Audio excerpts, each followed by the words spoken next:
A game requiring skill and dexterity, this sport is quickly becoming popular around the world. Hi, I'm Rebecca Brayton and welcome to WatchMojo.com, and today we'll be learning how to play disc golf. Do you have any tips for beginners? The best thing you can do is just go out to a soccer field and just try throwing from one end to the other. And in fact, soccer fields are really great because it's 300 feet from pole to pole. It provides a wonderful target to throw at.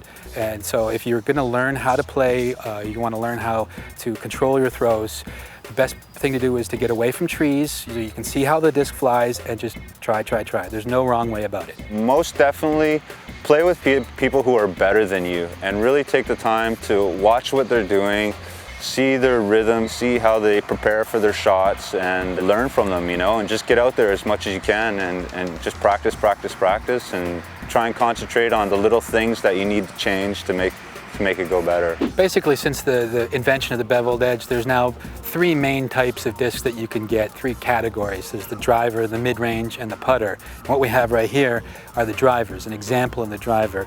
You can see that the rim is very sharp and very aerodynamic. The top of the flight plate has got a very low profile. That enables it to fly through the air with a lot of spin and a lot of great speed. The mid-range disc is basically an adaptation of this. However, the rim is a little bit more blunt, a little bit more flat-edged, and that makes it fly through the air a lot slower and a lot more accurately.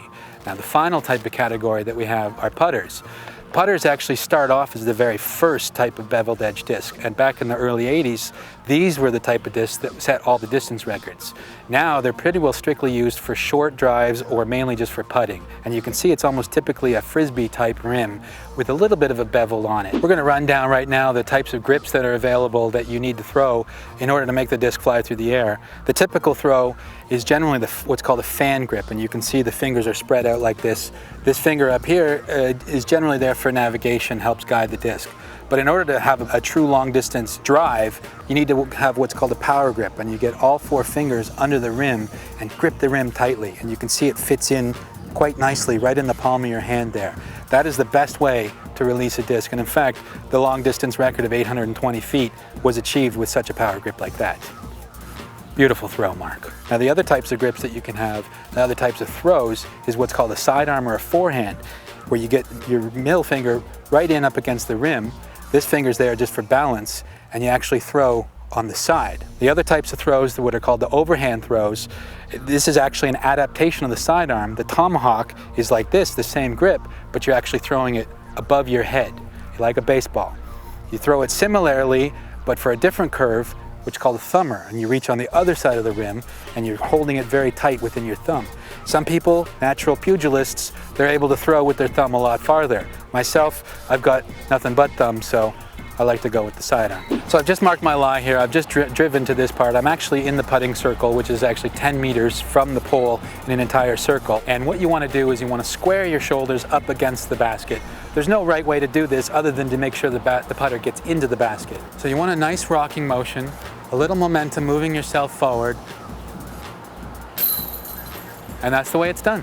Another major form of putting, other than just the typical putt, is what's called a straddle putt, and that's where we step to the side and we're not moving forward, but what we're doing is we've squared our body here, we're bouncing up and down on our knees, and that just gives us an up and down mobility to make the putt. Now, there's one final way that you can do, a generally accepted way that you can putt. It's what's called a turbo putt, but it's really just for the show-offs. Or if you're in the southern United States and you're in a palmetto bush and you've got no other way but to throw above your head, it's what's called a turbo putt. And what you do is you put your thumb right in the middle, you're holding on just the tips of your fingers on the edge of the rim, balance it precariously, and you get a little bit of a spin as you throw it at the basket. This gives you a little bit more accuracy, but as I say, it's just for the showboaters. Do not try this at home. What do you know?